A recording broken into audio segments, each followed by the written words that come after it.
स्वर्गीय माता सबसे सुरक्षित शरण स्थान शीर्षक उपदेश के तहत मैं आपके साथ परमेश्वर का वचन साझा करना चाहता हूं।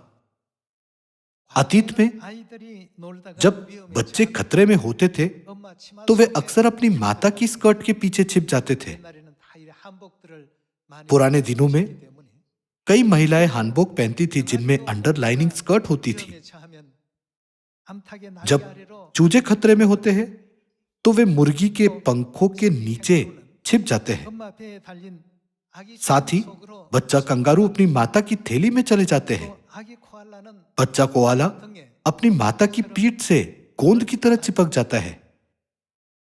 ऐसा क्यों है? सभी लोगों, क्या आपने कभी इन बातों के बारे में सोचा है? उनके पास उनके पिता है। क्या माता पिता से थोड़ी कमजोर नहीं है? फिर भी जब हम परमेश्वर द्वारा बनाए गए विभिन्न पशुओं को देखते हैं तो वे अपनी माता की पीठ पर गोंद की तरह क्यों चिपके रहते हैं? बाइबल हमें बताती है कि प्रकृति में परमेश्वर की इच्छा प्रकट होती है। जब संतान को खतरा महसूस होता है तो वे अपनी माता को पुकारते हैं। जब बच्चे माता पुकारते हैं तो माता उनकी आवाज सुनकर सुपर वुमेन की तरह आती है और सभी खतरों का समाधान करती है।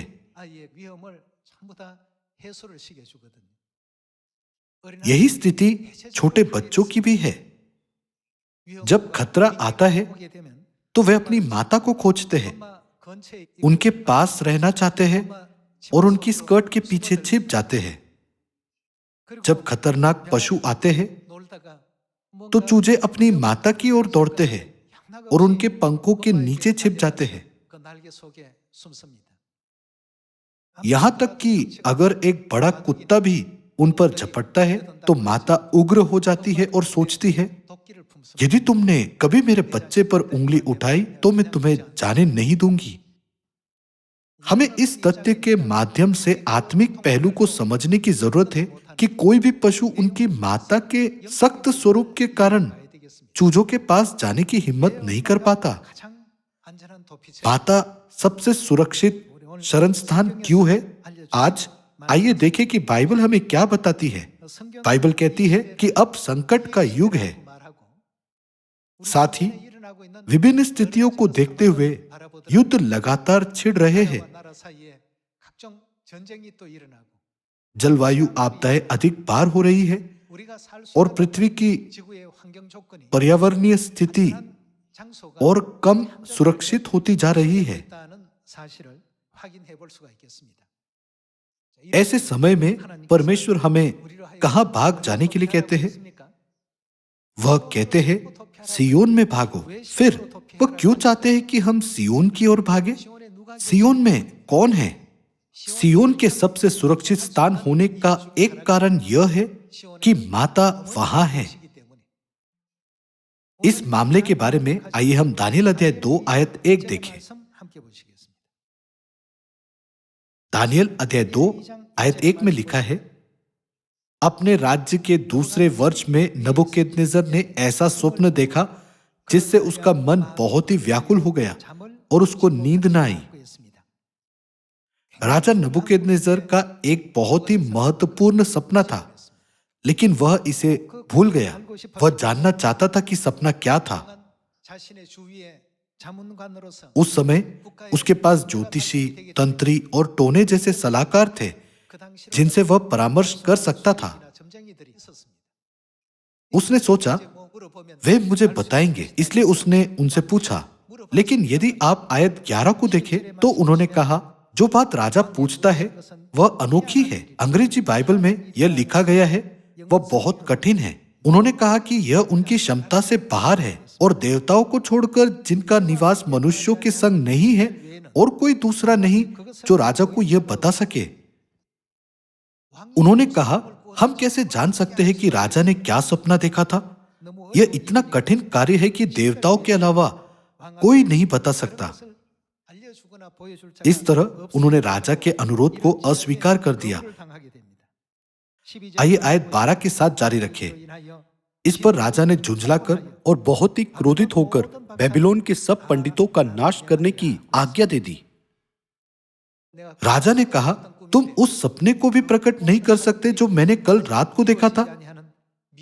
लेकिन क्या तुम यह कहते हुए कि तुम भविष्य जानते हो, मुझे मेरा भाग्य नहीं बताते? इसलिए राजा बहुत क्रोधित हो गया। उन सभी को मारने का आदेश दिया गया था। आयत 13, अतः यह आज्ञा निकली और पंडित लोगों का घात होने पर था, और लोग दानियल और उसके संगियों को ढूंढ रहे थे कि वे भी घात किए जाए। दानियल और उसके मित्र परमेश्वर की सेवा करते थे, इसलिए राजा ने उन सभी को भी मार डालने की आज्ञा दी। उस समय दानियल ने राजा के अधिकारी आयोर्क से कहा, मुझे कुछ दिन दो, मैं उन्हें सपना बता सकता हूं। इस तरह प्रार्थना करने के बाद दानियल ने परमेश्वर से सीखा कि राजा का सपना क्या था। आइए हम अध्याय 2 आयत 27 की ओर बढ़े। दानियल अध्याय 2 आयत 27 में यह लिखा है, दानियल ने राजा को उत्तर दिया, जो भेद राजा पूछता है वह ना तो पंडित, न तंत्री, न ज्योतिषी, न दूसरे भावी बताने वाले राजा को बता सकते हैं, परंतु भेदों का प्रकट करता कौन है? परमेश्वर स्वर्ग में है। उसने समझाया कि केवल परमेश्वर ही इन बातों को प्रकट कर सकते हैं। तब इस युग में सबसे सुरक्षित शरण क्या है? एक सुरक्षित आश्रय खोजने के लिए संसार में लोग इस आशा के साथ अपना धन, संबंध और शक्ति का उपयोग करते हैं कि वे एक खतरनाक स्थिति उत्पन्न होने पर सबसे सुरक्षित आश्रय में भाग जाएंगे।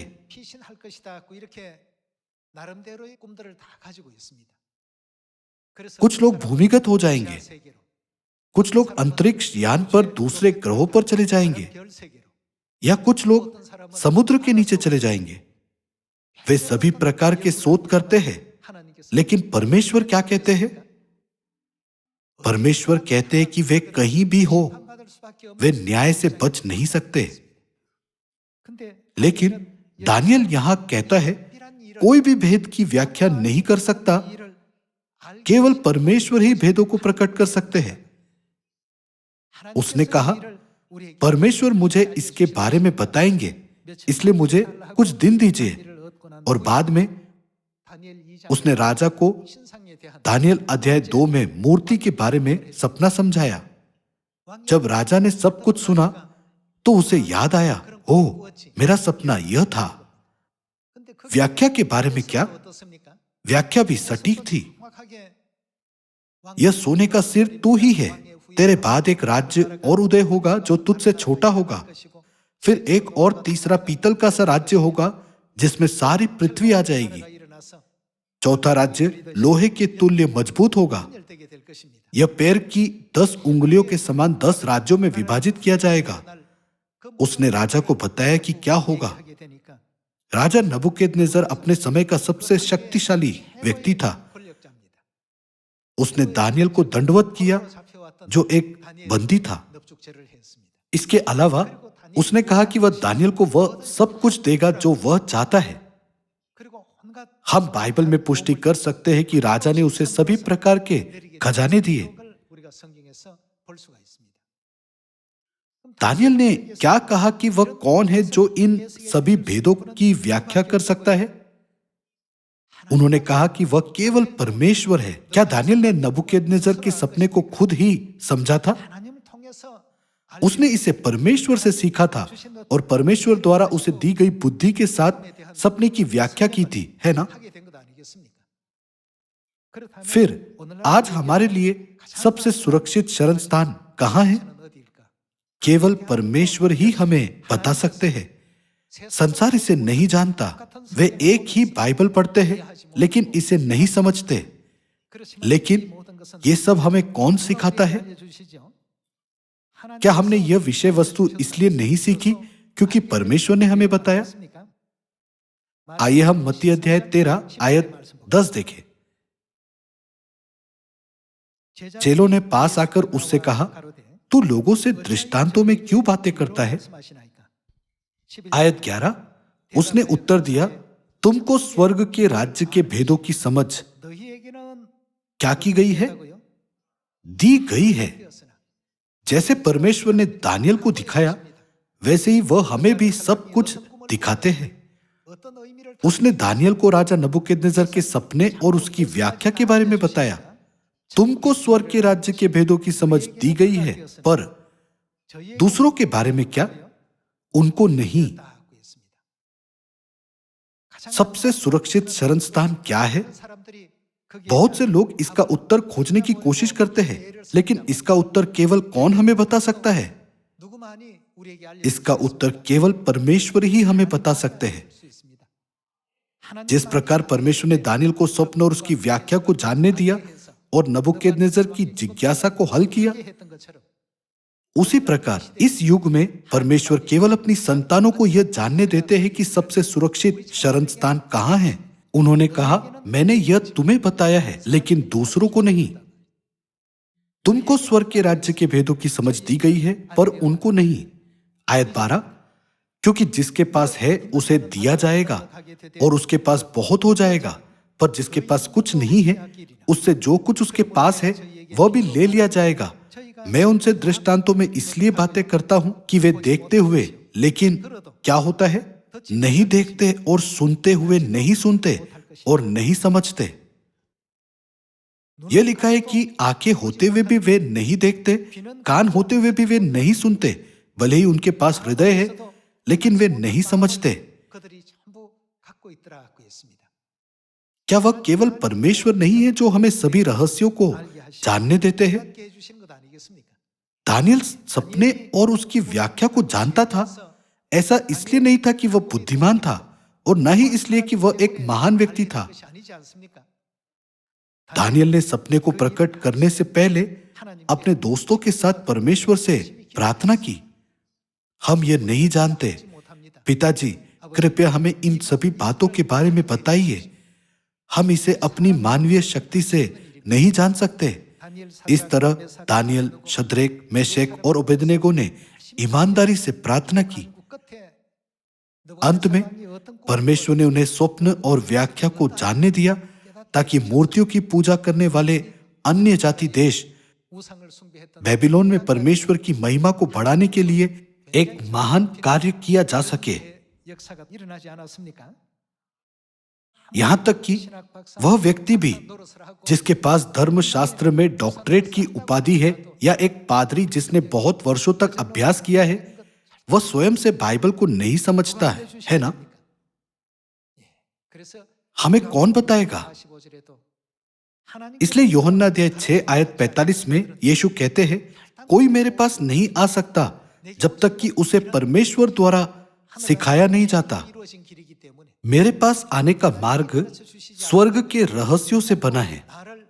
जिस किसी ने पिता से सुना और सीखा है, वह मेरे पास आता है। तब हमें अपने आप से पूछना चाहिए, इस युग में सबसे सुरक्षित शरण स्थान कहां है? नूह के जहाज के समान स्थान कहां है? यदि हम स्थान के संदर्भ में बोलते हैं तो हम कहते हैं सियोन, लेकिन वह स्थान स्वयं हमारी सुरक्षा की गारंटी नहीं दे सकता। सियोन में कौन है जो हमारी आत्माओं की रक्षा करते हैं? क्या ये पिता परमेश्वर और माता परमेश्वर नहीं है? इसलिए परमेश्वर ने कहा, सियोन के मार्ग में झंडा खड़ा करो, अपना सामान बटोर के भागो, खड़े मत रहो, क्योंकि मैं उत्तर की दिशा से विपत्ति और सत्यानाश ले आया हूं। जब संकट का ऐसा समय आता है तो हमें सियोन में किसे खोजना चाहिए? हमें स्वर्गीय माता को खोजना चाहिए। क्या यह खोया हुआ टुकड़ा नहीं है जिसे परमेश्वर ने छिपाया है? इसके द्वारा आज आइए हम सत्य के वचनों पर करीब से नजर डालें। इस युग में सबसे सुरक्षित शरण स्थान स्वर्गीय माता है। आइए हम जकरिया अध्याय 14 पर जाएं। परमेश्वर हमें बता रहे हैं कि निकट भविष्य में पृथ्वी पर किस तरह की विपत्ति आएगी। अध्याय 14 आयत 12, जितनी जातियों ने यरूशलेम से युद्ध किया है, उन सबों को यहोवा ऐसी मार से मारेगा कि खड़े खड़े उनका मांस सड़ जाएगा, और उनकी आंखें अपने गुल्लकों में सड़ जाएगी और उनकी जीभ उनके मुंह में सड़ जाएगी। उस समय यहोवा की ओर से उनमें बड़ी गड़बड़ाहट पैठेगी और वे एक दूसरे के हाथ को पकड़ेंगे और एक दूसरे पर अपने अपने हाथ उठाएंगे। यहूदा भी यरूशलेम से लड़ेगा और सोना, चांदी, वस्त्र आदि चारों ओर की सब जातियों की धन संपत्ति उसमें बटोरी जाएगी और घोड़े, खच्चर, ऊंट और गधे वरन जितने पशु उनकी छावनियों में होंगे वे भी ऐसी ही बीमारी से मारे जाएंगे। यह वह विपत्ति है जो पूरी पृथ्वी पर आएगी। उनकी आंखें अपने गुल्लकों में सड़ जाएगी और उनकी जीभ उनके मुंह में सड़ जाएगी। उन्होंने उस विपत्ति का उल्लेख किया जो न केवल मनुष्यों पर बल्कि पशुओं पर भी आएगी। आइए हम सपन्या अध्याय 1 खोले। आइए हम सपन्या अध्याय 1 आयत 2 देखें। मैं धरती के ऊपर से सबका अंत कर दूंगा, यहोवा की यह वाणी है। मैं मनुष्य और पशु दोनों का अंत कर दूंगा। मैं आकाश के पक्षियों और समुद्र की मछलियों का और दुष्टों समेत उनकी रखी हुई ठोकरों के कारण का भी अंत कर दूंगा। मैं मनुष्य जाति को भी धरती पर से नष्ट कर डालूंगा, यहोवा की यही वाणी है।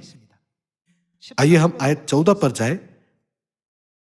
सपन्या अध्याय 1 आयत 14। यहोवा का भयानक दिन निकट है, वह बहुत वेग से समीप चला आता है। यहोवा के दिन का शब्द सुन पड़ता है, वहां वीर दुख के मारे चिल्लाता है। वह रोष का दिन होगा, वह संकट और सकेती का दिन, वह उजाड़ और विनाश का दिन, वह अंधेर और घोर अंधकार का दिन, वह बादल और काली घटा का दिन होगा। वह गढ़ वाले नगरों और ऊंचे गुम्मटों के विरुद्ध नरसिंगा फूंकने और ललकारने का दिन होगा। मैं मनुष्यों को संकट में डालूंगा और वे अंधों के समान चलेंगे, क्योंकि उन्होंने यहोवा के विरुद्ध पाप किया है। उनका लहू धूलि के समान और उनका मांस विष्ठा के समान फेंक दिया जाएगा। यहोवा के रोष के दिन में ना तो चांदी से उनका बचाव होगा और ना सोने से, क्योंकि उसके जलन की आग से सारी पृथ्वी, मतलब पूरी दुनिया भस्म हो जाएगी। वह पृथ्वी के सारे रहने वालों को घबराकर उसका अंत कर डालेगा। यहां परमेश्वर के अंतिम न्याय के बारे में अभिलेखित है। आइए हम मलाकी अध्याय 4 पर जाएं। अध्याय 4 आयत 1 में लिखा है, क्योंकि देखो वह धधकते भट्टे का सा दिन आता है, जब सब अभिमानी और सब दुराचारी लोग अनाज की खूंटी बन जाएंगे, और उस आने वाले दिन में वे ऐसे भस्म हो जाएंगे कि उनका पता तक न रहेगा। सेनाओं के यहोवा का यही वचन है। परंतु तुम्हारे लिए जो मेरे नाम का भय मानते हो, धर्म का सूर्य उदय होगा और उसकी किरणों के द्वारा तुम चंगे हो जाओगे और तुम निकलकर पाले हुए बछड़ों के समान कूदोगे और फांदोगे। यहां यह कहता है, क्योंकि देखो वह धधकते भट्टे का सा दिन आता है। सपन्या अध्याय 1 में यह कहता है, मैं मनुष्य और पशु दोनों का अंत कर दूंगा। जकरिया अध्याय 14 में यह कहता है, उनकी आंखें अपने गुल्लकों में सड़ जाएगी और उनकी जीभ उनके मुंह में सड़ जाएगी, और घोड़े, खच्चर, ऊंट और गधे वरन जितने पशु उनकी छावनियों में होंगे वे भी ऐसी ही बीमारी से मारे जाएंगे। जब हम आग के द्वारा अंतिम न्याय के बारे में इन भविष्यवाणियों की जांच करते हैं, तो उस विपत्ति में जहां मुंह में जीभ सड़ जाती है और आंखें गुल्लकों में सड़ जाती है, और सपन्या 1 जहां यह कहता है, मैं मनुष्य और पशु दोनों को, यहां तक कि समुद्र की मछलियों को भी मिटा दूंगा, तो क्या हमें सबसे सुरक्षित जगह की तलाश नहीं करनी चाहिए? जिस तरह नूह के समय में जहाज सुरक्षित शरण स्थान था, उसी तरह क्या सियोन वह स्थान नहीं है जिसे हमें इस युग में खोजना चाहिए? सियोन एक सुरक्षित जगह क्यों है? वहां कौन है? क्या भजन संहिता अध्याय 132 नहीं कहता कि परमेश्वर ने सियोन को चुना है और उन्होंने इसे अपने निवास के लिए चाहा है? दूसरे शब्दों में, यह परमेश्वर का घर है। फिर यह सुरक्षित क्यों है? वहां कौन है? क्या पिता परमेश्वर और माता परमेश्वर वहां निवास नहीं कर रहे हैं? पिता और माता अपनी संतानों को क्या करने के लिए कहते हैं? जब हम ऐसी विपत्तियों को महसूस करते हैं, तो वे हमें बिना देर किए कहां भागने के लिए कहते हैं? आइए हम यिर्मयाह अध्याय 4 पर जाएं। अध्याय 4 आयत 5 में लिखा है, यहूदा में प्रचार करो और यरूशलेम में यह सुनाओ, पूरे देश में नरसिंगा फूको, गला खोलकर ललकारो और कहो, आओ हम इकट्ठे हो और गढ़ वाले नगरों में जाए। कहां? सियोन के मार्ग में झंडा खड़ा करो, अपना सामान बटोर के भागो, खड़े मत रहो, क्योंकि मैं उत्तर की दिशा से विपत्ति और सत्यानाश ले आया हूं। एक सिंह अपनी झाड़ी से निकला, जाति जाति का नाश करने वाला चढ़ाई करके आ रहा है। यह लिखा है कि जो संसार को नाश करने वाला है वह चढ़ाई करके आ रहा है। जब ऐसी स्थिति उत्पन्न होती है तो परमेश्वर हमें तुरंत कहां जाने के लिए कहते हैं? वह हमें बिना देर किए सियोन भाग जाने के लिए कहता है। फिर यदि हम सुरक्षित स्थान को जानते हैं तो क्या हमें वहां अकेले ही जाना चाहिए? अपने माता पिता, अपनी संतानों और अपने दोस्तों को बताना और उन्हें उद्धार के मार्ग पर ले जाना बेहतर होगा, है ना? वह स्थान सियोन है और सियोन में परमेश्वर निवास करते हैं। परमेश्वर की संतान होने के नाते हमें स्पष्ट रूप से समझना चाहिए कि हमें सियोन क्यों जाना चाहिए। क्या भविष्यवाणी के अनुसार हमारे जागने का समय नहीं आया है? आइए हम मत्ती अध्याय 24 आयत 42 देखें।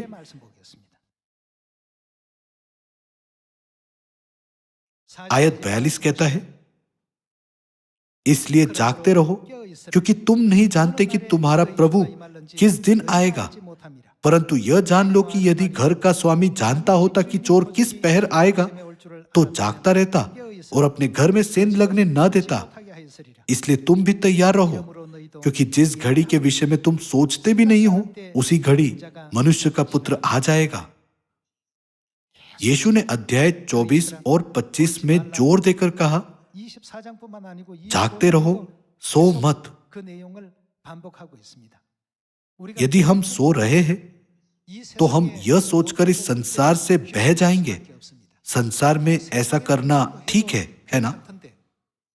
यह संसार के मानकों के अनुसार ठीक हो सकता है, लेकिन यह उन लोगों के लिए उपयुक्त नहीं है जो स्वर्ग जा रहे हैं। इसलिए हमारा मानक क्या होना चाहिए? हमें उन्हें परमेश्वर के राज्य के साथ जोड़ना चाहिए। हमें संसार के मानकों के अनुसार नहीं जीना चाहिए, लेकिन अपने आप को उन लोगों के मानकों के साथ संरेखित करना चाहिए जो परमेश्वर के राज्य में रहते हैं। अध्याय 24 आयत 45। अतः वह विश्वास योग्य और बुद्धिमान दास कौन है जिसे स्वामी ने अपने नौकर चाकरों पर सरदार ठहराया कि समय पर उन्हें भोजन दे? धन्य है वह दास जिसे उसका स्वामी आकर ऐसा ही करते पाए। मैं तुमसे सच कहता हूं, वह उसे अपनी सारी संपत्ति पर अधिकारी ठहराएगा।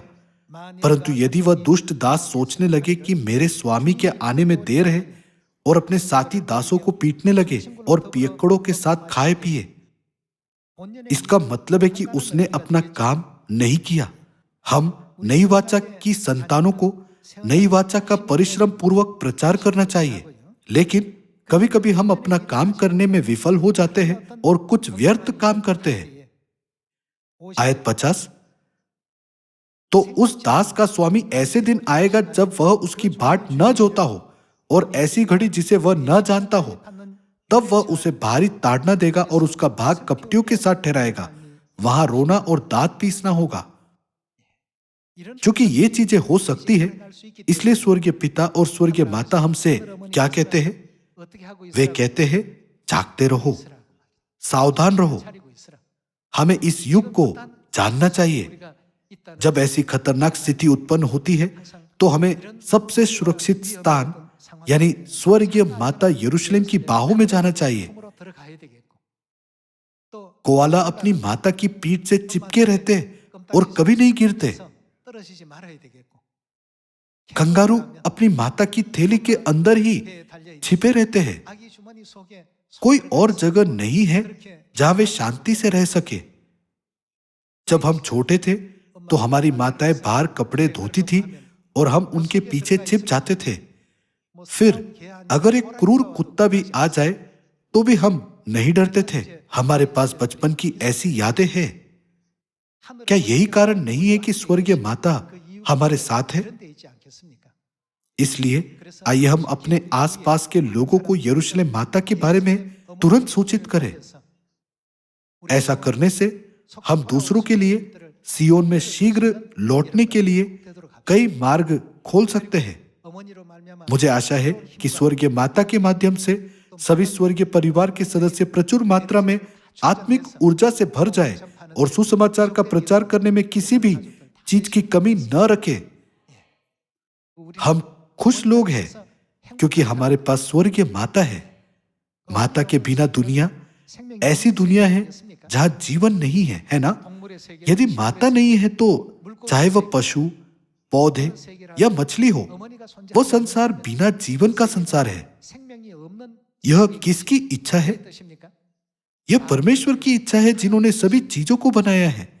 इसे देखकर हम वास्तव में आशीषित हैं। हम खुश हैं क्योंकि हमारे पास स्वर्गीय माता है। किसी भी कठिन परिस्थिति में हमें हमेशा स्वर्गीय पिता और स्वर्गीय माता से प्रार्थना करनी चाहिए। मुझे आशा है कि सभी स्वर्गीय परिवार के सदस्य अपने प्रेम के मार्ग को कभी नहीं भूलेंगे। मैं आज के उपदेश को समाप्त करूंगा। आपका बहुत बहुत धन्यवाद।